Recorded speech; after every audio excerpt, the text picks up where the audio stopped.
This is a critical lesson. The first two parts were a background overview. They are worth maybe 3 marks on a unit test to describe the difference between Thomson and Bohr. That would be it. This is the showstopper. You must master this technique for grade 9 and 10 chemistry, grade 11 chemistry, grade 12 chemistry. It's very important you be able to do these 3 things. Bohr-Rutherford model to what is called the Lewis Dot Diagram, and be able to draw ionic and covalent bonds. 3 things.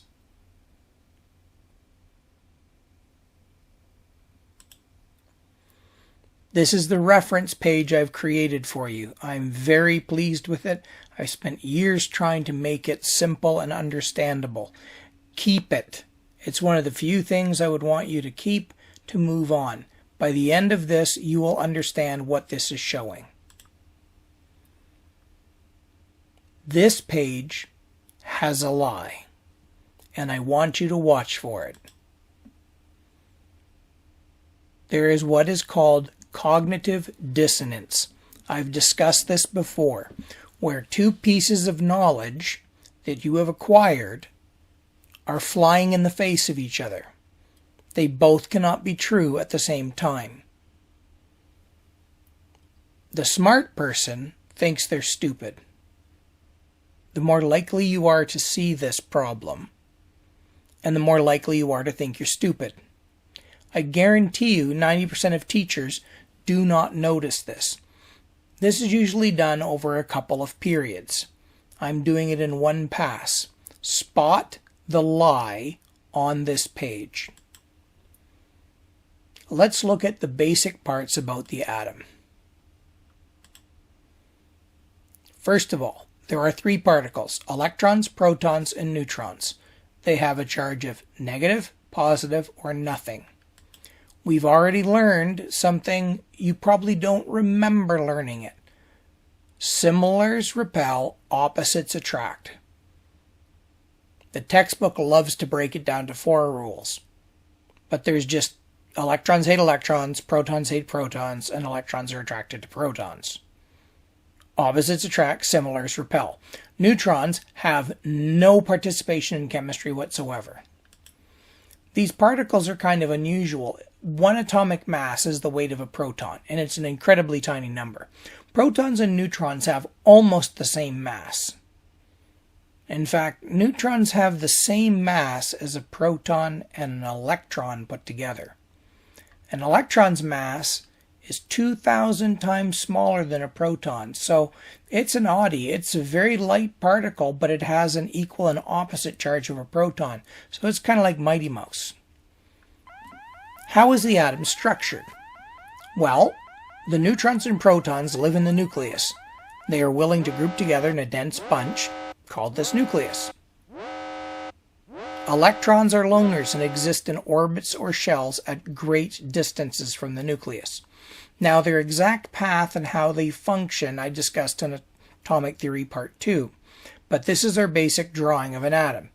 Protons collected together in the center, and electrons wheeling around far, far away from the protons outside. Now, the field rules, what I sort of mean is like the field rules of our game here. Atoms come in a neutral state. So for every proton, there is an electron. -1 and a +1 add up to nothing. Neutron count is unrelated to the others, and there is no pattern to learn. One entry on the atomic table I call an atomic tile. It has 2 crucial numbers. The top number is called the atomic number, which counts the protons in the nucleus. Now, since the protons and neutrons, since protons and electrons come together in pairs, then if this atom has 9 protons, it must have 9 electrons. Now, what's this lower number called the atomic mass? The atomic mass is the sum total of everything in the nucleus. It is not the neutron count. This says there are 9 protons in the center. This number says there are 19 things in the center of that nucleus, which means there are 10 neutrons. Now, why on earth did they not put 9 and 10? This would be like in the old days, which they don't do anymore. They'd give me a class list with boys and girls on it. And they'd go, Mr. Colautti, here's your class list. And it would be 17 boys, 15 girls. Now, what if they did this instead? Mr.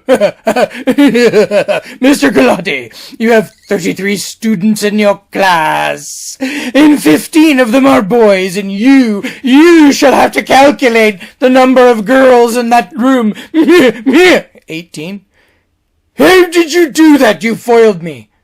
Why didn't you just tell me 15 boys and 18 girls?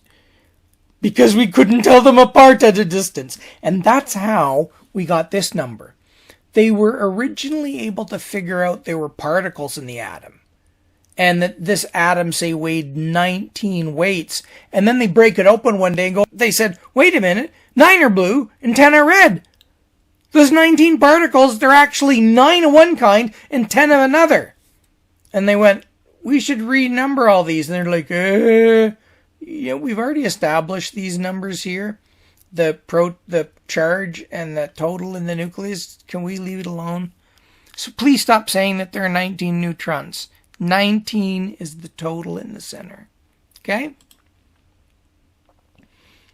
Now, the weird part about electrons is they are fussy things. The protons and the neutrons don't mind lumping together in the nucleus. It's kind of like a stage in a theater, and those are all the actors on the stage. But the electrons are like very picky patrons. They're very particular, and they want their own space, so they spread out in cleanly defined orbits with a fixed seating plan so they can view the stage. And nature came with the 2, 8, and 8 rule. Why is it that way? It's actually incredibly beautiful when you get to university level to see. It's like a flower with multiple petals. The atom is very unlike what we're showing you here, but this works. So how do we draw the actual atom then? Well, here are the steps. You take your atomic tile, and then you draw what's in a nucleus. I don't want you drawing this. It's just awful, and the textbook likes to do that. You actually think I want to count? So you write, oh, this thing has 9 protons in the middle, and 9 protons plus blah blah neutrons equal 19. So, there are 19 things in the middle, and 9 of them are protons, then 10 are neutrons. 9 plus 10 equals 19. All right, now we need to draw the electrons in their orbits. So you start with a seating plan, and you populate from the center. The electrons just aren't free to choose their spots. So 9 electrons have to come in here to match the 9 protons in the middle. So 1 electron comes in, the second electron comes in, and that middle orbit is now closed. Then a third electron comes in, and a fourth, and a fifth, and a sixth, and a 7, 8, 9, because I really don't want to keep doing this. What about this outer orbit? It didn't get used, so it's not in use. So this would be the Bohr-Rutherford diagram of the atom. Rutherford sort of just had the electrons swirling, and Bohr was the one that figured out, no, actually the electrons are really picky about their seating. This is the full Bohr diagram of the atom. I don't want you drawing this mess. I'm not counting. So instead of drawing the particles inside, we wrote the counts. We can do the same thing with the electrons. We see 2 electrons in the inner orbit here, so we just write that total here at the bracket, saying 2 in the first orbit. Then there's 7 in the second orbit, so we draw 7 over here. What about the third orbit? We didn't use it, so we don't need it. If I provide you the blank diagram, it just forces you to be neat. It doesn't mean you have to use every one of those orbits. Now, what do you want to do? Draw this or write it this way? I certainly won't mark this. Not a chance. You give me this, and I'm like, I'll hate you. I won't mark it. I'll cry. I'll send it back. I will not grade it. What about this stuff down here? These were doodle notes. They were going to be used in class. Well, we tried a few things together, and I went around and got you going on this. So we can't use it now. So totally ignore that stuff. It's not going to be used. Let us take a moment to look at the picture of a star fortress in Holland. A star fortress was the ultimate design in the old castles. You had wall within wall within wall. In the dead center, you had your king or whoever was in charge of that castle.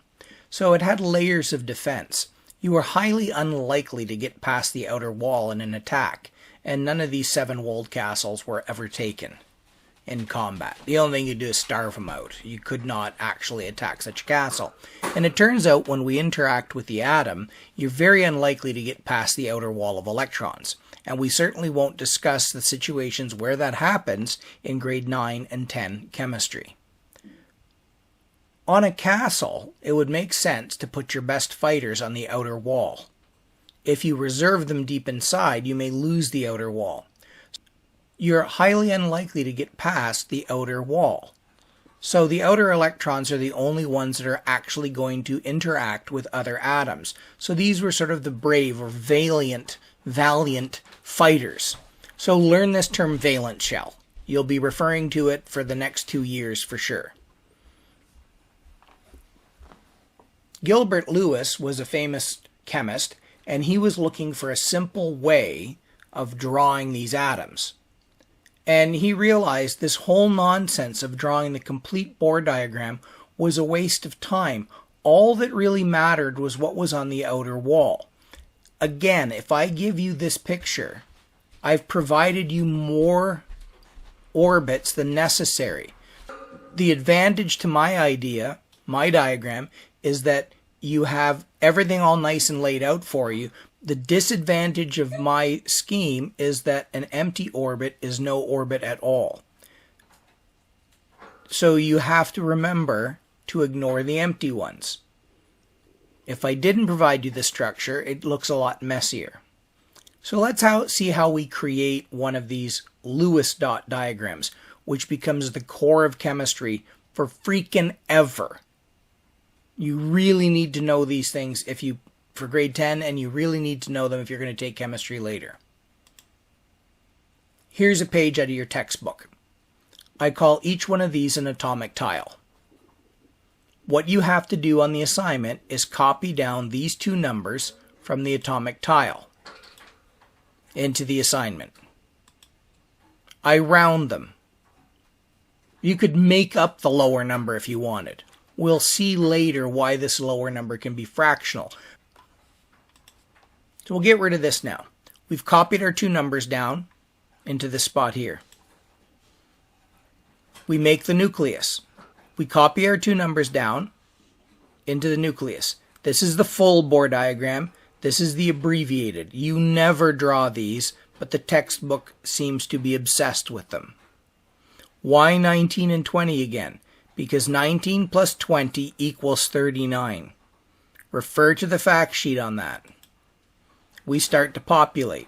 2 electrons in the center, because we have to reach 19 electrons. Think of these as 19 husbands. There should be 19 wives. Then we fill the second orbit. We fill the third orbit. And we're now up to what number? 10, 18. We need 1 more. And notice I didn't have the orbit. So if the provided diagram I give you isn't enough, add an orbit. I'm just doing this to make it neat. I put the orbit in yellow because you can see it's almost completely empty. There's only a single electron in that outer orbit. So this valiant soldier is really brave. He's handling the entire outer castle wall. Now what does a Lewis diagram look like for this? It's dead simple. You just draw what you see on that outer wall. The inner walls don't count anymore. It's like an onion. You're only seeing the outer layer. But an onion with the outer skin composed of adamantium metal, you're not going to get through it very easily. So this single guy can hold off the universe in a combat. So we just draw the element name, and we put 1 dot for the Lewis dot diagram, and you've got it. So this is what you'll be doing on a test. You'll be doing this in grade 10. You might be asked to do it again in grade 11 and 12. You go from the atomic tile directly to the abbreviated Bohr and then on to the Lewis dot diagram. Eventually, you'll even be able to skip this completely and just be able to go boink right to that answer. Why are we making these things? And you'll see later. If you look at K and F on this page, you might see where this is going to go. But right now, that's your assignment you're going to be doing. You're going to be going from here to here. I've laid it out. Everything is there. This video has explained it. And there's literally 4 more explanations available on my material. Miniature lesson right here. You're working in the left pane. Later on, you're going to move to the right pane. The right pane is for down here. You will fill in these 2 numbers from the back of your textbook for each of these entries. The lower number, you can simply truncate it. You don't need to write 1.008, just write 1. Then you will move into not the full Bohr diagram, but just the abbreviated. Only hydrogen do I want you to draw the whole thing. After that, you're just going to fill in your numbers. I'm a bit cramped for space. I'll redo that better in the future. You are going to ignore the charge column unless you think you can handle it reading this right side pane. Otherwise, I'll follow up tomorrow on how to do this. There is a video literally walking through this sheet. You can scan it, you can click on it. It will take you through this literally with my crusty old hands, all arthritic, writing on a sheet of paper. I can't make it any simpler than that. There is also access to the summary sheet that's in the package to walk you through it as well. You have 2 choices for doing this assignment. You can do it on this page by printing it out, photographing it, and attaching it. The second way, I've set up a Google Doc that you can edit, and you can do it on screen like you saw me doing it, and then simply attach to your assignment that instead. So if you don't have a printer, I've set it up that you can do it all online. If you would prefer to print it out and do it by hand, you can do that as well. So you've got 2 methods of doing it. You only need to submit 1. This is the sheet you can do by hand, or you can do it online here. I've set it up on 2 pages on a Google slide. And all this is editable here. So this is where it gets a bit obnoxious. If I want to copy this text, I sort of have to click on the edge of it, Control C, Control V, and then you can do this. And you can move it up and edit it for the next one. Same with these numbers here. Control C, Control V. See what it did? It put it inside that text window. If you are inside the window, it will simply make a copy of the contents. If you want to copy the entire text box, you got to click on the side of it, and then you'll actually get a copy of the box, and then you can move it up, and it can be exceedingly difficult to get a grip on it. Sometimes it will try to grab the background image and move it around like that. You may find it easier to print it out and do it by hand. If you want to make copies of the, see, that was the letter. So what if I want one of these little electrons here? You can just click on it. You see it's picked the outer box. It's being really difficult about me getting an electron. So you may find your best bet is to zoom in to a considerably closer view, and you might be able to get a hold of one of those guys. And then you got this obnoxious thing here. I think I've got a copy now. Yay! And what did it do? It shoved it off the page. And there you go there. if I want to populate it, the easiest thing to do now is keyboard commands.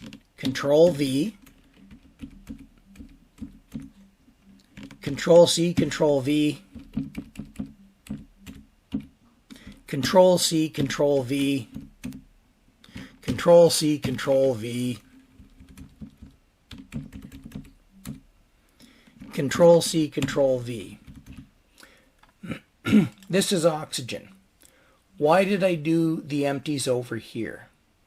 I'm going to make a suggestion.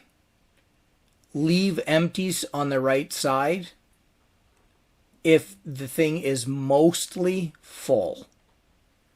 If it's mostly empty, leave the full ones on that side. So beryllium, Control C, Control V, up we go. You will find beryllium only has 3 in its outer orbit. So I'm gonna, there we go. Ah, see, it grabbed the background.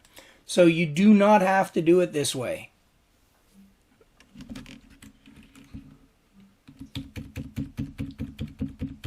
You can do it by hand if you have a printer. Or you can capture it into paintbrush and squiggle into there. Control C, Control V. So beryllium only has 3 in the outer side. Put them like this. Populate here or leave empty there. Do not do this. You'll see why later not to do that. I mean, it doesn't even look nice. So try to arrange it where the missing teeth are on the right, or if they've only got 3 teeth, put them on the right.